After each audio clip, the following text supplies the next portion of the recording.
આહલાદીને તન્મય થઈને જાણે, તદ્રુપ થઈને જાણે તો જ જાણી શકે. દૂર રહીને જાણી ન શકે જ્ઞાન. જ્ઞાન કોઈથી દૂર રહીને જાણે જ્ઞાન નથી.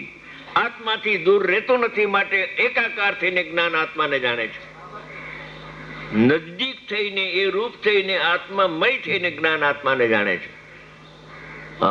એમ પૂતગલમય થાય તો જ્ઞાન આત્માને જાણે. રાગમય થાય તો જાણે, પણ રાગમય તો જ્ઞાન થવું અશક્ય છે, અસંભવિત છે. એ તો જળ છે, ચિદાભાસ છે. ચૈતન્યનો આભાસ થયો છે ને. મૃગલાને જેમ દૂરમાં દેખાય કે પાણી છે, એ તો ખોટું છે સાવ. એમ આ જ્ઞેય છે એ મૃગજળ જેવું છે.